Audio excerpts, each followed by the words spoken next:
Have you ever noticed how, in the invisible game of attraction, those who give too much lose, and those who know how to restrain themselves win? Well, yes. The truth is, what you've always called kindness may be exactly what kills desire.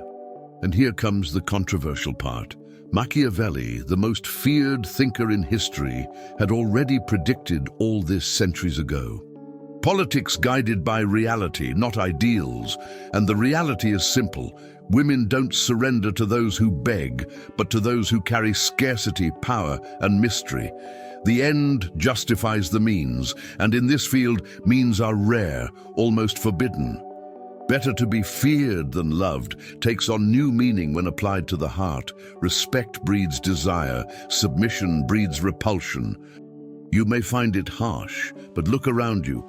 How many times has someone been rejected precisely for giving too much of themselves? The appearance of virtue isn't enough. Strategy is needed.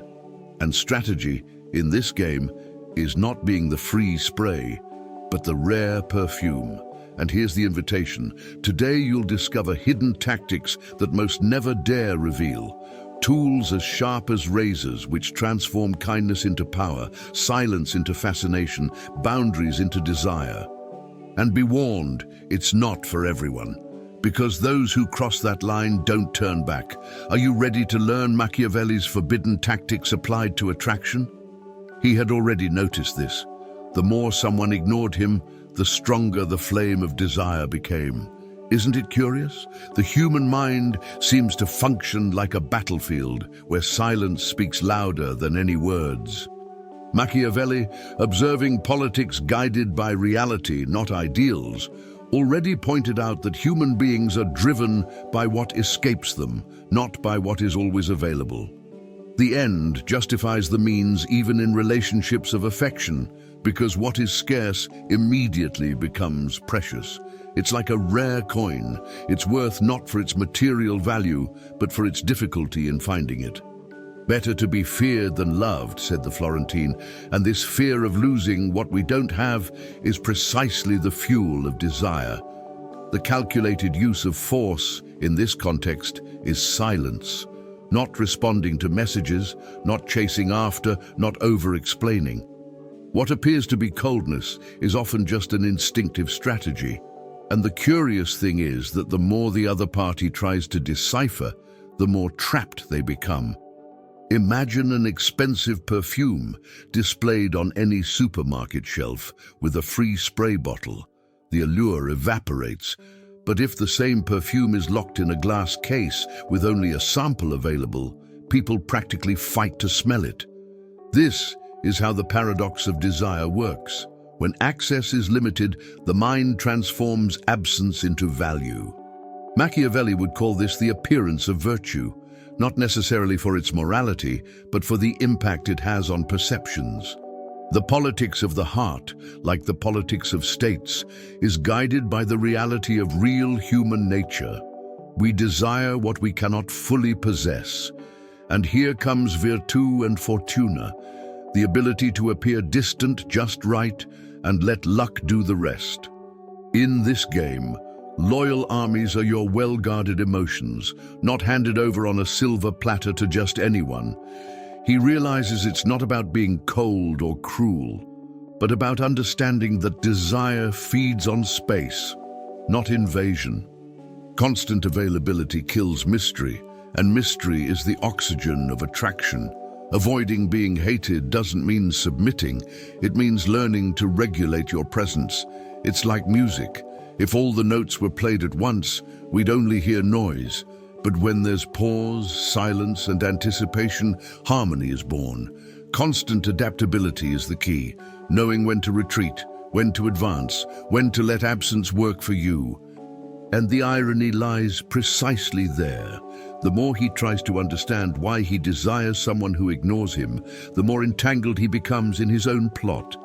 The forbidden question opens the door to the next enigma. When the effort to prove he deserves love turns into invisibility, the more someone tries to prove they deserve love, the less they're seen. It's like a desperate salesperson trying to push a product no one asked for. the customer senses the anxiety and backs off. The same thing happens in relationships. The more a person bends over backward, the more they lose the spark that once sparked curiosity. Machiavelli already taught that politics guided by reality, not ideals, requires a cold shoulder to see true human nature. No one values what is always begging to be accepted. The end justifies the means, and in this case, the means is the strategic silence that preserves one's own dignity. The paradox is cruel. The act of proving one's worth generates exactly the opposite: invisibility. Is it better to be feared than loved? Perhaps because fear breeds respect, and respect keeps attraction alive. Consider the scene. Someone sends numerous affectionate messages, gifts, favors, always trying to show their worth. In the eyes of the recipient, all of this becomes a burden, not a value. The politics of the heart operates with the same logic as the market. What is abundant loses value. The appearance of virtue here is not about being a saint, but about appearing whole, even without external validation. Virtue and fortune enter this game like marked cards. Virtue is not begging. Fortune is the chance that rewards those who maintain their composure. The calculated use of force in this field is simple: controlling the urge to prove something. Decisions based on real human nature point to one fact: we only desire what we seem to have the option of refusing. Our own loyal armies are your internal boundaries, guardians of the respect you command. It's like trying to hold water between your fingers. The stronger the pressure, the faster it flows. Relationships follow the same logic. Value isn't proven by persistence, but by the ability to be firm, centered, and self-sufficient. Avoiding being hated doesn't mean being a sycophant. It means not giving in to the temptation to humiliate yourself. Constant adaptability requires wisdom, knowing when to retreat to preserve one's energy and when to advance to show true presence. The irony is that many believe that proving love is synonymous with intensity, when in practice it's synonymous with losing mystery. And if the paradox of value reveals that effort breeds invisibility, the next blade cuts even deeper. After all, what hurts more? Losing affection or losing property? Machiavelli left a phrase that has crossed the centuries like a blade. Men forget the death of their father more quickly than the loss of their patrimony. Powerful, isn't it? He wasn't just talking about politics guided by reality, not by ideals, but by real human nature itself. What's at stake here isn't just affection, but the hierarchy of what truly hurts. The end justifies the means, and the means people choose is almost always to protect what guarantees survival: possessions, position, power. Better to be feared than loved resonates with this, because the fear of losing resources is often greater than the fear of losing affection. Love can be rebuilt, patrimony not so easily. And it's in this harshness that the phrase becomes uncomfortable. It forces us to recognize that human priorities rarely coincide with the idealistic discourses we like to believe. Consider an everyday example. Someone can recover from a breakup with time, support from friends, and new encounters, but lose a home, a job, an investment, and the financial scar often lingers for years, sometimes decades.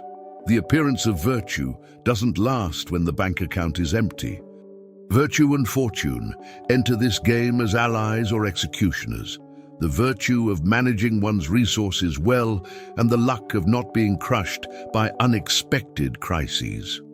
The calculated use of force, in this case, applies to the daily discipline of protecting what sustains one's practical life. Decisions based on real human nature always reveal the same thing. People can forgive emotional betrayals, but they rarely forget those who caused them material harm. The wound in the wallet, Machiavelli already knew, is more lasting than the wound in the heart. It's shocking, yet liberating to understand this, because those who understand this scale of values learn not to delude themselves. Avoiding being hated in this scenario means not touching what keeps the other person standing. Politics guided by reality, not ideals, teaches that respect is much more linked to what you can take from someone than to what you can give. Constant adaptability, then, requires knowing how to measure when to protect affection and when to protect assets.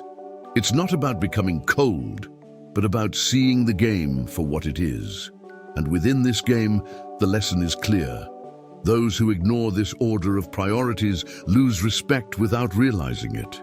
Now, if the loss of assets hurts more than the loss of affection, imagine the impact of the most common mistake of all: infinite availability, disguised as kindness, which kills desire at its root. There's a silent mistake many make, thinking it's a virtue, being always available. The irony is that this infinite kindness destroys the very thing it should nourish: desire. Machiavelli would say it's politics guided by reality, not ideals, because in practice, no one values what they can have at any given moment. The end justifies the means, and the quickest way to lose admiration is to confuse surrender with submission. Better to be feared than loved appears here not as brutality but as a reminder that respect breeds attraction, while excessive sweetness breeds indifference. The appearance of virtue is enough, because appearing good already makes an impact, but being too good all the time only reveals neediness. True human nature rejects excess, even when it comes disguised as care. And so, without realizing it, those who try to be angels end up becoming invisible. A simple example: someone responds to messages instantly, cancels appointments to please, never says no. The result? They lose value like free perfume sprayed at a mall. Virtue and fortune in this scenario require balance. Virtue is knowing how to maintain clear boundaries. Fortune favors those who don't give in on a silver platter. The calculated use of force applies here as resistance, the strength to not give in to the urge to always be present. Your routine, your priorities, your discipline are your own loyal armies, shielding your energy from being drained by empty promises. Decisions based on real human nature show that the more predictable someone is, the less interesting they become. Desire needs doubt, pause, uncertainty. And it is precisely this planned absence that rekindles the flame of curiosity. Avoiding being hated isn't the same as accepting everything. Constant adaptability requires recognizing the value of the strategic no. One no can be more aphrodisiac than 100 yeses, because it signals strength and self-sovereignty. Politics guided by reality, not ideals, shows that the world doesn't admire the carpet, but rather those who know when to retreat and when to show up. This is where the paradox arises. Infinite kindness kills desire, but rare kindness turns it into gold. The end justifies the means when you understand that holding on to your presence is often the greatest gift. And in the game of relationships, the prize doesn't go to those who chase, but to those who know how to stop. The next step is to understand what happens when you stop chasing and finally start attracting.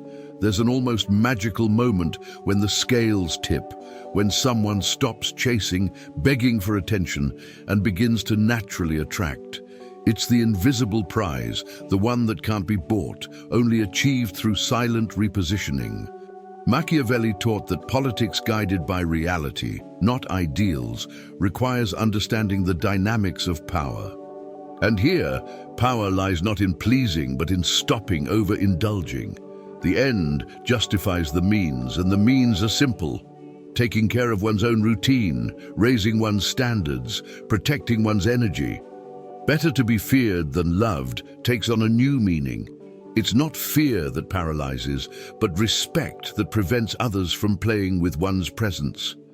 The appearance of virtue also counts, because appearing centered and complete already changes how others perceive you. A real-life example: when someone starts investing in themselves, going to the gym, reading strategic books like The Prince or Think and Grow Rich, personal projects, even acquiring a new skill, the aura changes. Virtue and fortune at this point begin to work together.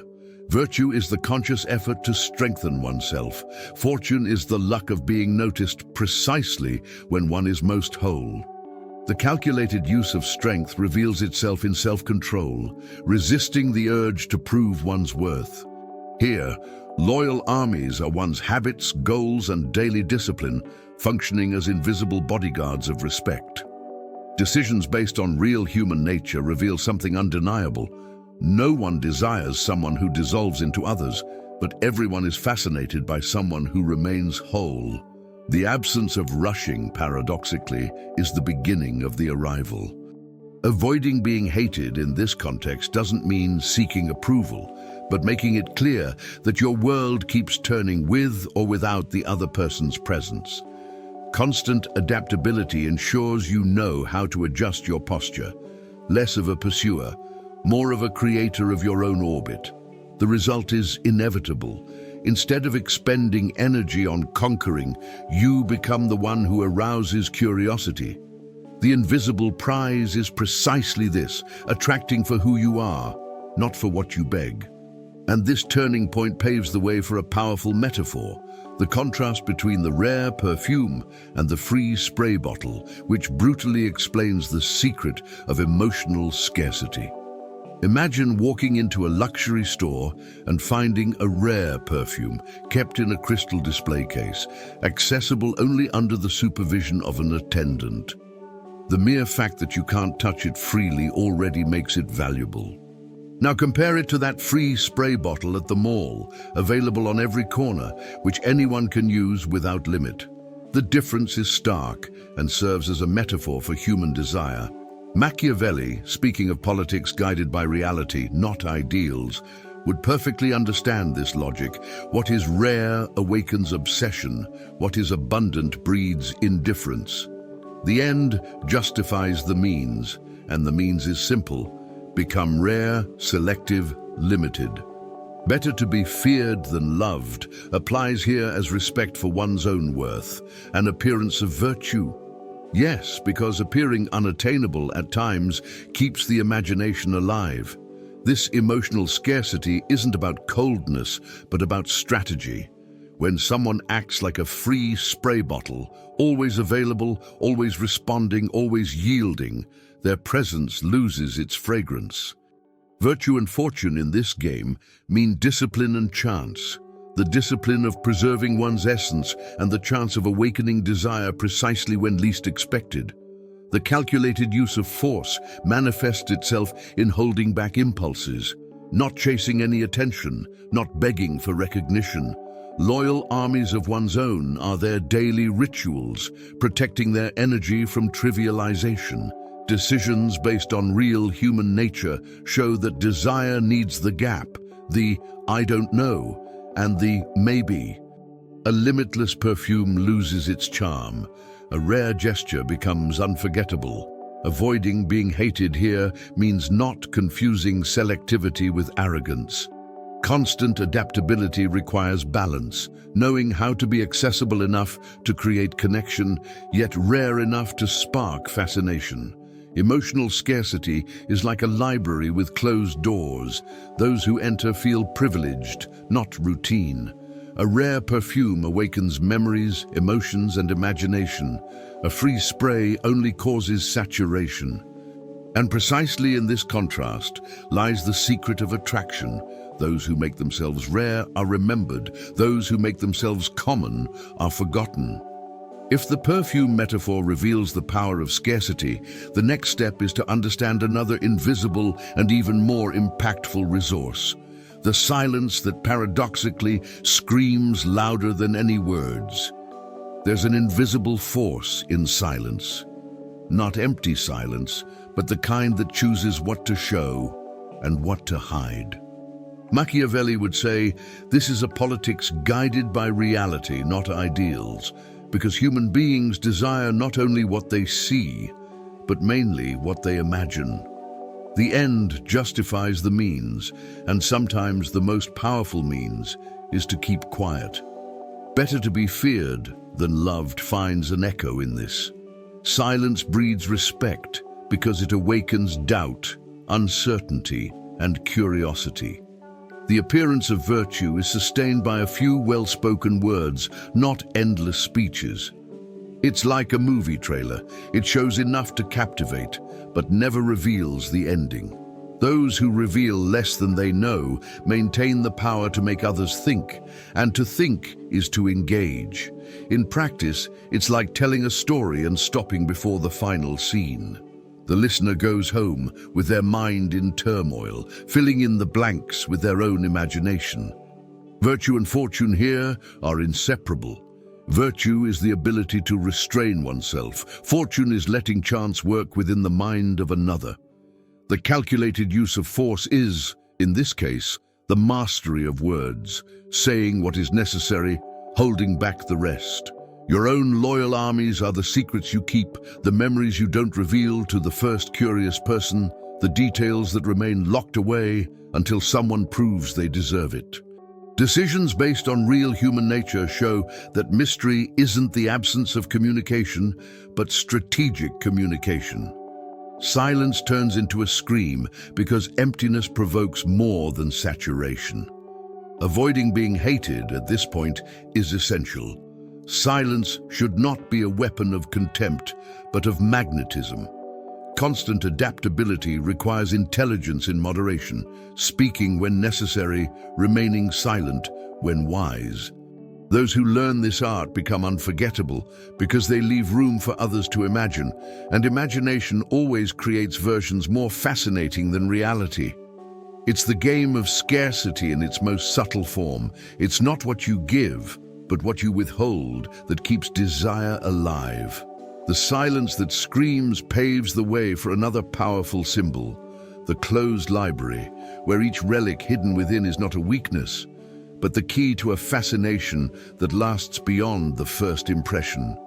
Each person carries within them a secret library, not of books, but of stories, experiences, pain, and achievements that shape their identity. Machiavelli would say that hiding some of these relics is a policy guided by reality, not ideals, because true human nature values mystery more than exposure.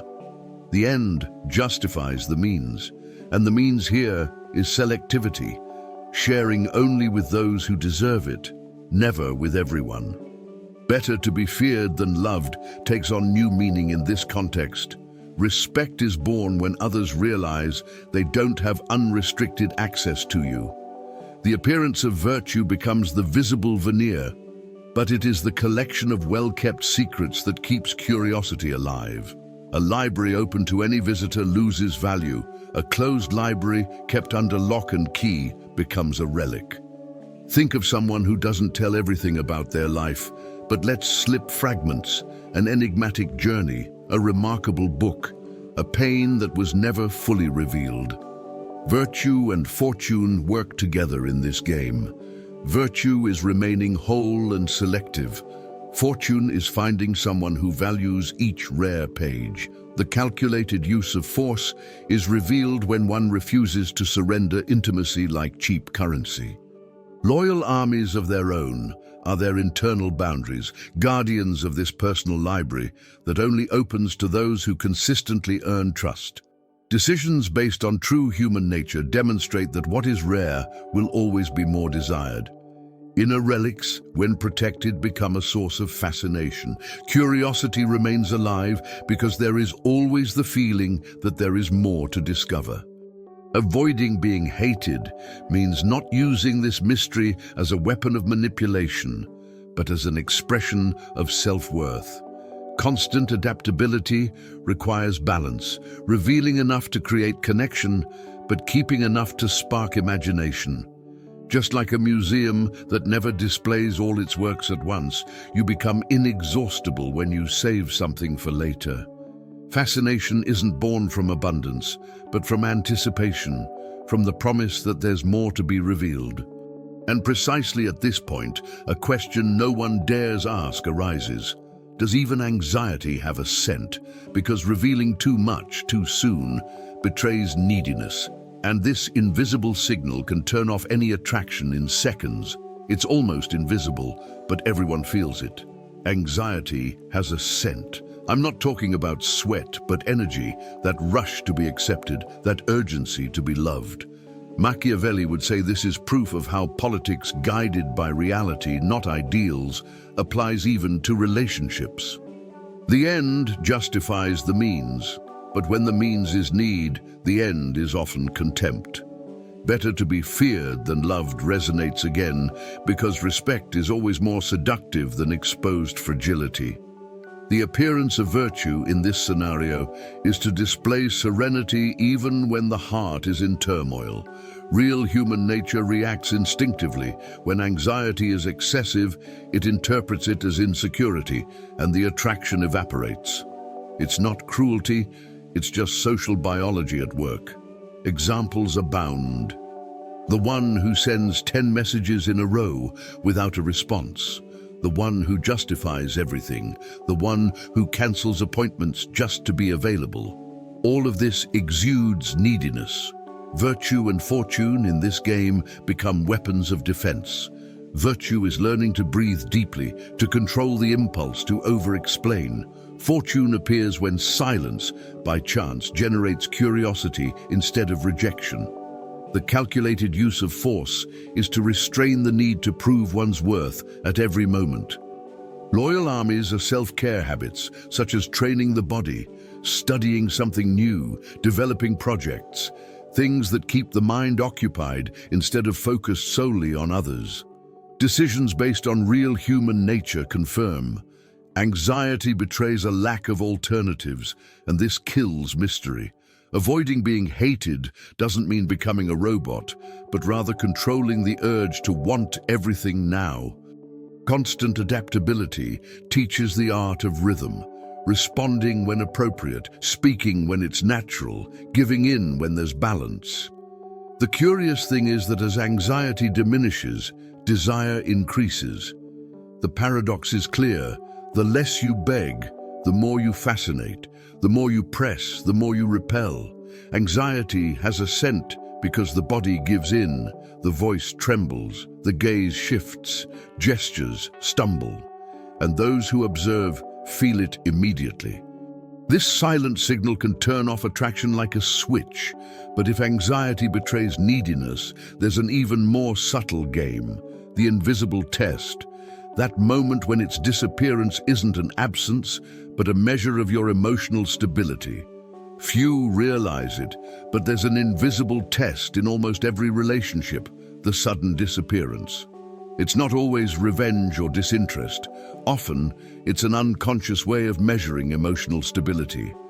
Machiavelli would call this a policy guided by reality, not ideals, because human beings test before trusting. The end justifies the means, and in this case, the means is calculated absence. Better to be feared than loved echoes here as respect. Those who don't despair in silence prove inner strength. The appearance of virtue is shown when someone maintains composure even without immediate answers. True human nature seeks security, not despair. And when absence is used as a mirror, it reveals who has their own loyal armies within and who depends completely on external validation for survival. Consider a real-life example.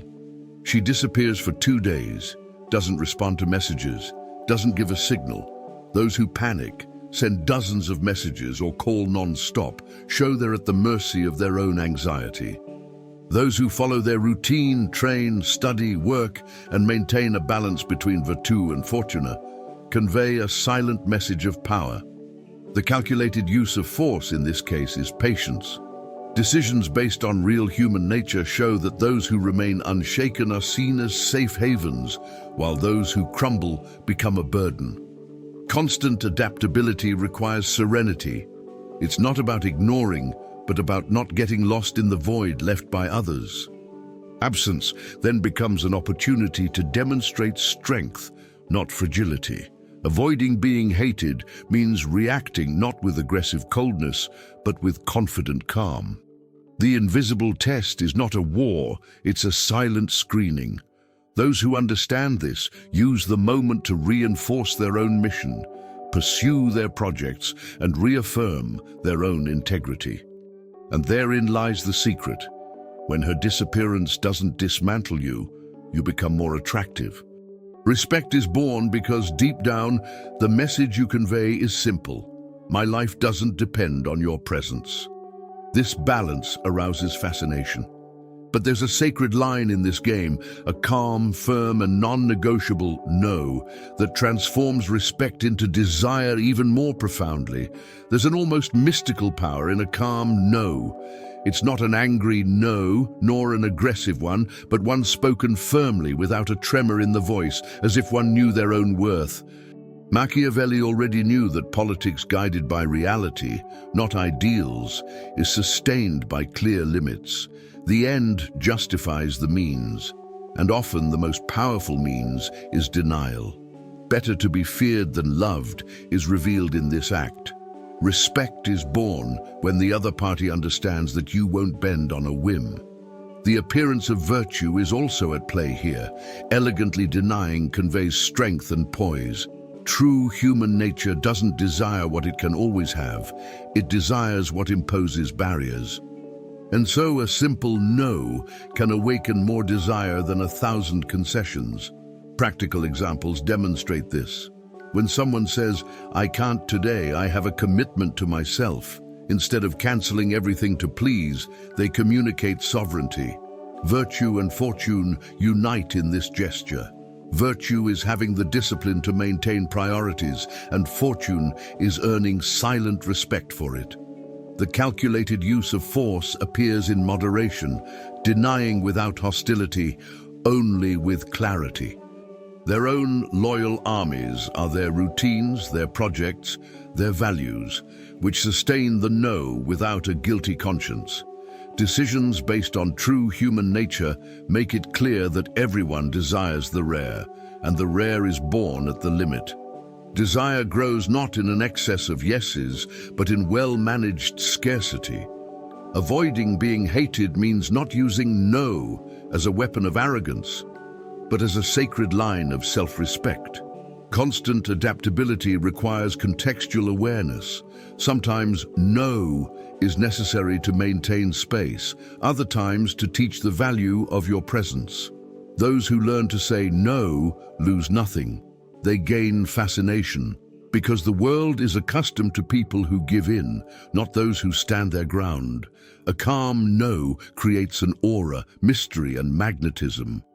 And if limits elicit respect, there's another delicate point in this balance: the difference between kindness that inspires admiration and submission that turns someone into a carpet. Kindness is a virtue, but like all virtues, it can be distorted into weakness. Machiavelli warned, politics guided by reality, not ideals, shows that excessive kindness opens the door to exploitation. The end justifies the means, and often the smartest way is to moderate even what seems harmless. Better to be feared than loved sounds harsh, but it explains why people who are too good often end up ignored or used. The appearance of virtue is enough. Be cordial, respectful, and considerate, but without falling into the trap of submission. True human nature admires those who know how to be kind, but despises those who never set limits. A gesture of kindness can generate attraction, but an endless string of concessions creates silent repulsion. In practice, this happens when someone says yes to everything, even against their will.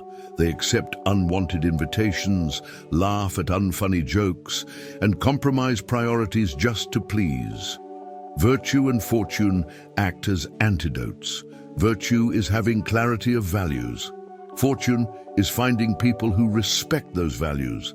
The calculated use of force appears in the simple act of saying, "I can't today," without excessive explanations. Their habits, their routines, their life missions are their own loyal armies, which act as anchors against the temptation to bow to everyone. Decisions based on true human nature prove this. Kindness is attractive, but submission is repellent. Those who don't know the line between the two end up being remembered as comfortable company, but never as a fascinating presence. Avoiding being hated isn't synonymous with self-denial. Constant adaptability requires wisdom to balance, being generous without losing one's essence. The kindness that wins comes from someone who is self-sovereign, not from someone who kneels to every request. This is precisely where many go astray. They confuse love with servitude, respect with obedience. The result is predictable. Admiration dissolves, desire disappears. But when kindness is tempered with firmness, the effect is the opposite. Attraction increases. And this is the hook for the next principle: self-sovereignty, which transforms mission, routine, and direction into silent aphrodisiacs impossible to ignore. There's a magnetism that doesn't come from appearances, money, or rehearsed phrases. It's born of inner sovereignty, when someone has a clear mission, a disciplined routine, and a firm direction. Machiavelli would say, this is politics guided by reality, not ideals, because true human nature respects those who demonstrate purpose. The end justifies the means, and the means here is simple: living with focus. Better to be feared than loved takes on a different tone. It's not about literal fear, but about inspiring profound respect. The appearance of virtue in this context is conveying order and consistency without needing to boast. Anyone who observes someone focused and committed immediately senses the difference. It's like standing before a general, commanding his own loyal armies, invisible yet palpable. His habits, his discipline, his vision of the future. In practice, this manifests itself in simple things. Someone who wakes up early to train, who reads strategic books, The Prince, The Art of War, Anti-Fragile, who keeps projects alive and doesn't get lost in distractions. Virtue and fortune come together in this construction. Virtue is discipline. Fortune is the chance to be noticed precisely when one is at the peak of consistency. The calculated use of force appears when one maintains a routine even under pressure. Decisions based on true human nature prove that everyone desires proximity to someone with direction, because direction conveys security, and security, paradoxically, is an aphrodisiac. Those with a solid routine don't need to chase attention. Attention is drawn like iron to a magnet. Avoiding being hated doesn't mean giving up one's sovereignty, but rather exercising leadership over oneself without suffocating others. Constant adaptability requires adjustments, knowing how to change course when necessary, but never losing one's inner compass. This is the point where respect transforms into silent desire. A clear mission, a firm routine, a clear purpose. Those who are sovereign over themselves don't need to shout, because their lives already speak loudly. Fascination lies not only in what they say, but in what they represent. And ironically, when someone revolves around themselves and their own mission, they create a magnetic orbit. The problem arises when this orbit is reversed, and the person begins to revolve around someone else, imploding the charm that once attracted them. The universe teaches this silently. Planets orbiting a sun maintain harmony, but when a body loses its own orbit, chaos ensues. Relationships follow the same logic. When someone decides to revolve around another, they abandon their own gravity, lose direction, and implode. Machiavelli once said that politics guided by reality, not ideals, is ruthless. And reality shows that no one admires those who nullify themselves. The end justifies the means, and often the means is to maintain one's own axis, even if it makes one uncomfortable. Better to be feared than loved resonates here, because respect is born when you maintain your own path. Appearances of virtue also matter. Appearing centered already arouses more desire than appearing lost in someone else's orbit. True human nature admires those who shine alone. In practice, we see this in couples, friendships, and even at work. Those who abandon hobbies, missions, routines, and dreams to live solely for others sooner or later lose their allure. Virtue and fortune balance each other out in this game.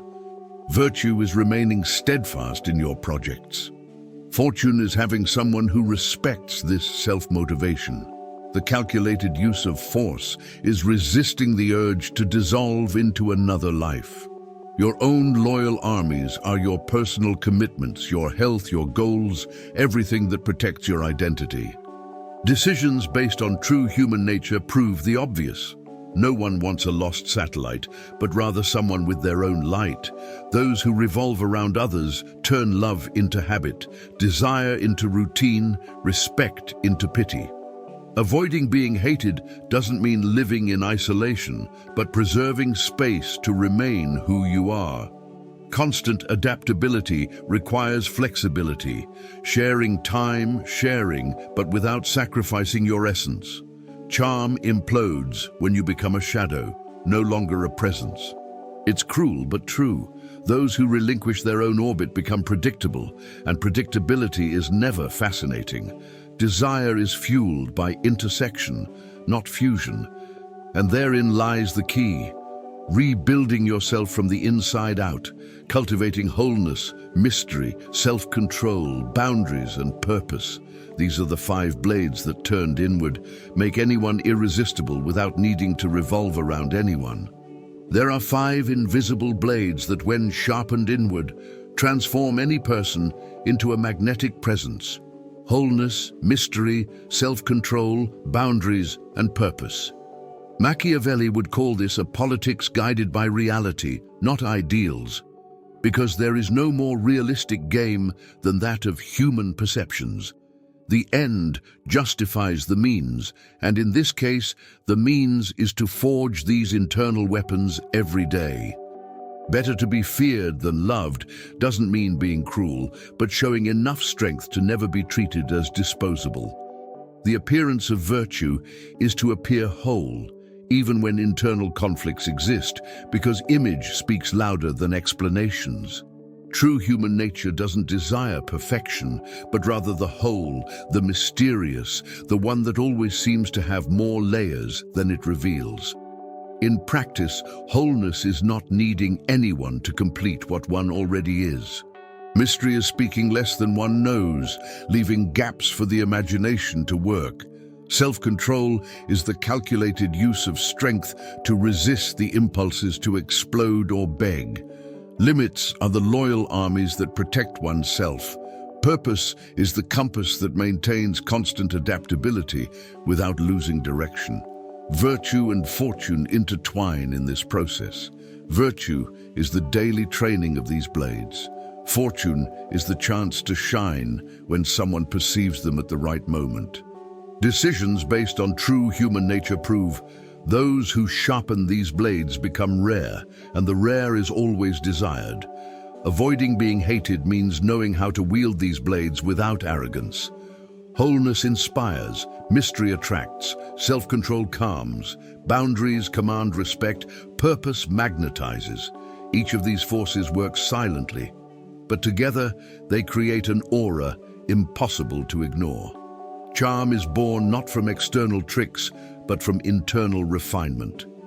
And yet, many confuse love with submission and kindness with self-denial. This is where the game turns against itself. The true cut occurs when it is discovered that what they called love was, in fact, submission.